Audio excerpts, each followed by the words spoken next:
پھولوں کے ساتھ سجا کر رکھنے والی چیز ہو۔ کیا آپ کو یقین ہے کہ آپ کے نصیب میں محل میں دوبارہ جانا لکھا ہے؟ لڑکی نے پوچھا۔ ایسی بات تم نے کیوں کہی ہے؟ آپ کی حالت دیکھ کر، لڑکی نے کہا۔ بادشاہ کا جھونپڑے میں چھپنا یہ ظاہر کرتا ہے کہ اس کی سلطنت چھن گئی ہے اور اس کی فوج ساتھ چھوڑ گئی ہے۔ فوج نے میرا ساتھ نہیں چھوڑا، سیف الدین نے کہا۔ میں ذرا آرام کے لیے یہاں رک گیا ہوں۔ محل صرف میرے نصیب میں نہیں، تمہارے نصیب میں بھی لکھا گیا ہے۔ کیا تم میرے ساتھ چلنا پسند کرو گی؟ حارث کی بیوی کمرے سے نکل گئی تھی۔ بہن سیف الدین کے پاس بیٹھ گئی اور کہنے لگی، اگر میں آپ کی جگہ ہوتی تو صلاح الدین ایوبی کو شکست دیے بغیر محل کا نام نہ لیتی۔ اگر آپ نے مجھے پسند کیا ہے تو میں آپ کو بتا دیتی ہوں کہ مجھے آپ کا بھاگنا اور چھپنا بالکل پسند نہیں۔ جنگجو بادشاہوں کی طرح باہر نکلیں، اپنی فوج کو اکٹھا کریں اور سلطان صلاح الدین ایوبی پر حملہ کر دیں۔ لڑکی بھولی بھالی شکل کی تھی، اس کی سادگی میں حسن تھا۔ سیف الدین اسے بڑی دلچسپی سے دیکھ رہا تھا اور اس کے ہونٹوں پر ایسی مسکراہٹ تھی جس میں شیطانیت بھی تھی اور محبت بھی۔ میں شہزادی نہیں ہوں، لڑکی نے کہا۔ ان چٹانوں اور صحراؤں میں پیدا ہوئی اور یہیں جوان ہوئی ہوں۔ میں سپاہی کی اولاد اور سپاہی کی بہن ہوں۔ آپ کے ساتھ محل میں نہیں، میدان جنگ میں جاؤں گی۔ میرے ساتھ آپ تیغ زنی کا مقابلہ کریں گے، چٹانوں کے اوپر نیچے میرے ساتھ گھوڑا دوڑائیں گے۔ تم صرف خوبصورت نہیں، جنگجو بھی ہو، سیف الدین نے اس کے بالوں پر ہاتھ پھیر کر کہا۔ ایسے پیارے بال میں نے پہلی بار دیکھے ہیں۔ لڑکی نے اس کا ہاتھ آہستہ سے پرے کر دیا اور کہا، بال نہیں، بازو۔ ابھی آپ کو میرے بالوں کی نہیں، میرے بازوؤں کی ضرورت ہے۔ مجھے بتائیں، آپ کا ارادہ کیا ہے؟ تمہارا باپ خطرناک آدمی ہے، سیف الدین نے کہا۔ وہ صلاح الدین ایوبی کا حامی ہے اور مجھے شاید پسند نہیں کرتا۔ مجھے ڈر ہے کہ وہ مجھے دھوکہ دے گا۔ لڑکی الڑ سی ہنس پڑی اور بولی، وہ بوڑھا آدمی ہے، معلوم نہیں آپ کے ساتھ اس نے کیا باتیں کی ہیں۔ ہمارے سامنے رات سے وہ آپ کی تعریفیں کر رہا ہے۔ اس نے صلاح الدین ایوبی کا صرف نام سنا ہے، اس کے متعلق اور کچھ نہیں جانتا۔ اس سے آپ نہ ڈریں، ضعیف آدمی آپ کا کیا بگاڑ سکتا ہے؟ مجھے آزمائیں۔ سیف الدین نے اس کی طرف ہاتھ بڑھایا۔ لڑکی پیچھے ہٹ گئی، کہنے لگی، میں آپ کو اپنے جسم سے محروم نہیں کروں گی، اپنے آپ کو آپ کے حوالے کر دوں گی، لیکن اس وقت جب آپ صلاح الدین ایوبی کو شکست دے کر آئیں گے۔ آپ اس وقت مشکل میں ہیں، مجھ سے دور رہیں۔ مجھے یہ بتائیں کہ آپ کا ارادہ کیا ہے؟ سیف الدین عیاش اور زن پرست انسان تھا۔ جوان اور خوبصورت لڑکی اس کے لیے عجوبہ نہیں تھی، لیکن اس لڑکی میں اس نے یہ عجیب بات دیکھی کہ وہ اس کے آگے جھجک نہیں رہی تھی۔ اس کے آگے تو ہر لڑکی سدھائے ہوئے جانور کی طرح اشاروں پر ناچا کرتی تھی۔ اس لڑکی نے اس پر ایسا وار کیا کہ اس کی غیرت بھڑک اٹھی۔ سنو لڑکی، اس نے کہا، تم نے میری مردانگی کا امتحان لینا چاہا ہے۔ میں اب اس وقت تمہارے جسم کو ہاتھ لگاؤں گا جس وقت میرے ہاتھ میں صلاح الدین ایوبی کی تلوار ہوگی، اور میں اسی کے گھوڑے پر سوار ہوں گا۔ مجھ سے وعدہ کرو کہ تم میرے پاس آ جاؤ گی، مجھے اپنے ساتھ میدان جنگ میں لے چلیں، لڑکی نے کہا۔ نہیں، سیف الدین نے کہا، مجھے ابھی فوج تیار کرنی ہے۔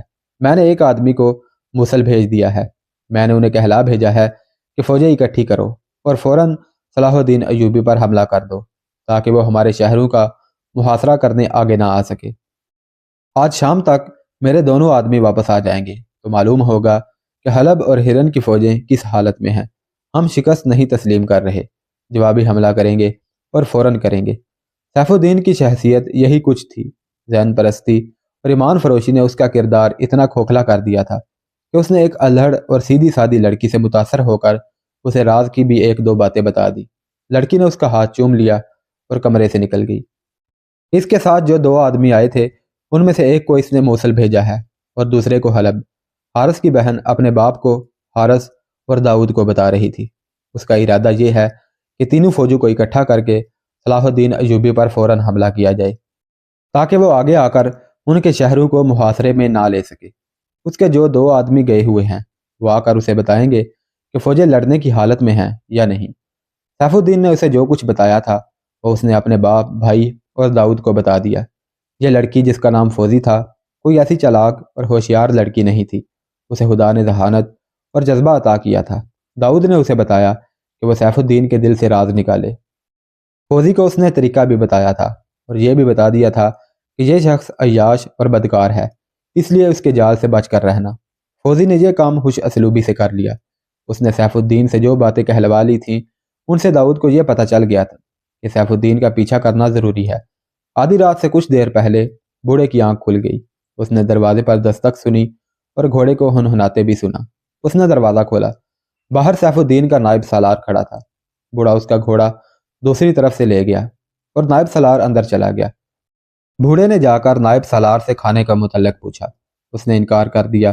بوڑھے سے غلاموں کی طرح اس نے سلوک کیا۔ سیف الدین نے اسے کہا کہ وہ جا کر سو جائے۔ بوڑھا رعایا کی طرح کے آداب سے وہاں سے نکلا۔ اس نے داؤد کو جگایا اور دونوں نے دروازے کے ساتھ کان لگا دیے۔ گمشتگین کے متعلق معلوم ہوا ہے کہ حلب میں الملک الصالح کے ساتھ ہے۔ نائب سالار کہہ رہا تھا، میں نے موصل میں جو حالات دیکھے ہیں وہ کوئی ایسے برے نہیں کہ ہم لڑ ہی نہ سکیں۔ صلاح الدین ایوبی ترکمان رک گیا ہے۔ صلیبیوں کے جاسوسوں نے بتایا ہے کہ وہ الجزیرہ، دیار اور بکر اور ارد گرد کے علاقوں سے لوگوں کو فوج میں بھرتی کر رہا ہے۔ یوں معلوم ہوتا ہے جیسے وہ فوری طور پر پیش قدمی نہیں کرے گا۔ پیش قدمی ضرور کرے گا جو طوفانی ہوگی۔ اس کی فوج کی ہمہ گاہ بتا رہی ہے کہ وہ وہاں زیادہ دن قیام کرے گا۔ وہ غالباً اس خوش فہمی میں مبتلا ہے کہ ہم لڑنے کے قابل نہیں رہے۔ ہماری جو فوج موصل پہنچی ہے اس کی نفری 1/3 سے کچھ زیادہ کم ہے۔ یہ سپاہی مارے گئے ہیں اور ان میں لاپتہ بھی شامل ہیں۔ تو کیا یہ ممکن ہو سکتا ہے کہ ہم اسی فوج سے صلاح الدین ایوبی پر حملہ کر دیں؟ سیف الدین نے پوچھا۔ صرف ہماری فوج حملے کے لیے کافی نہیں، نائب سالار نے جواب دیا۔ الملک الصالح اور گمشتگین کو ساتھ ملانا ضروری ہے۔ ہمارے مشیروں یعنی صلیبیوں نے بھی یہی مشورہ دیا ہے۔ تم نے انہیں بتا دیا ہے کہ میں کہاں ہوں؟ سیف الدین نے پوچھا۔ میں نے یہ جگہ نہیں بتائی، نائب سالار نے جواب دیا۔ انہیں یہ بتایا ہے کہ آپ ترکمان کے مضافات میں گھوم پھر رہے ہیں اور صلاح الدین ایوبی کی نقل و حرکت کو اپنی آنکھوں سے دیکھنے کی کوشش کر رہے ہیں تاکہ اگلے مارکے کا منصوبہ تیار کیا جا سکے۔ میرا خیال ہے کہ 3-4 روز بعد آپ کو موصل چلے جانا چاہیے۔ مجھے حلب کی خبر معلوم کر لینے دو۔ سیف الدین نے کہا، کماندار کل شام تک واپس آ جائے گا۔ تم جانتے ہو کہ گمشتگین شیطان کی فطرت کا انسان ہے۔ اسے اپنے کلے ہرن میں چلے جانا چاہیے تھا۔ حلب میں وہ کیا کر رہا ہے؟ میں موصل جانے سے پہلے حلب جاؤں گا۔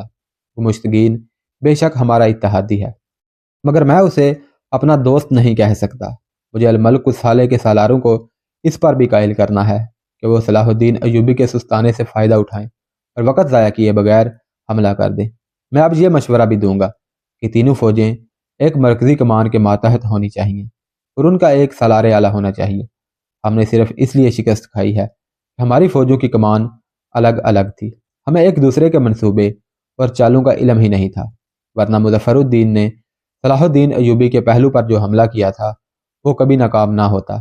مرکزی کمان آپ کے پاس ہونی چاہیے، نائب سالار نے کہا، اور ہمیں اپنے دوستوں سے بھی ہوشیار رہنا چاہیے، سیف الدین نے کہا، اور پوچھا، صلیبی ہمیں مدد دیں گے؟ وہ اپنی فوج تو نہیں دیں گے، نائب سالار نے جواب دیا۔ اونٹ، گھوڑے اور اسلحہ وغیرہ دیں گے۔ نائب سالار نے پوچھا، یہاں آپ نے کوئی خطرہ تو محسوس نہیں کیا؟ نہیں، سیف الدین نے کہا۔ بوڑھا قابل اعتماد معلوم ہوتا ہے۔ اس کی بیٹی جال میں آ گئی ہے، لیکن جذباتی اور جوشیلی ہے۔ کہتی ہے، پہلے صلاح الدین ایوبی کو شکست دو، اس کی تلوار لاؤ، اس کے گھوڑے پر سوار ہو کر آؤ اور میں تمہارے ساتھ چلوں گی۔ نائب سالار نے کہا لگایا۔ حارث، اس کا باپ اور داؤد دروازے کے ساتھ کان لگائے سن رہے تھے۔ سیف الدین اور اس کے نائب سالار کے فرشتوں کو بھی معلوم نہ تھا کہ اس گھر میں صرف ایک بوڑھا اور 2 لڑکیاں ہی نہیں، 2 جوان مجاہد بھی ہیں جو کسی بھی موزوں موقع پر اسے قتل کر دیں گے۔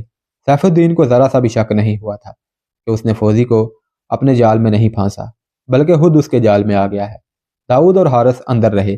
سیف الدین اور اس کا نائب سالار ڈیوڑی کے ساتھ والے کمرے میں بند رہے۔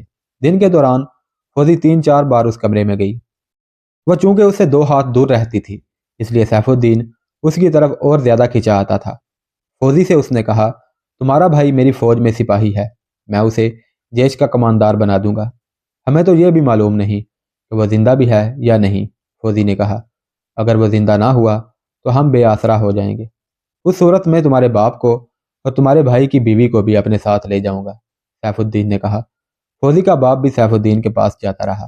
اس نے عملی طور پر سیف الدین کو یقین دلا دیا کہ وہ اس کا وفادار ہے۔ رات کو پھر دروازے پر دستک ہوئی۔ بوڑھے نے دروازہ کھولا۔ باہر سیف الدین کا وہ کماندار کھڑا تھا جسے اس نے حلب روانہ کیا تھا۔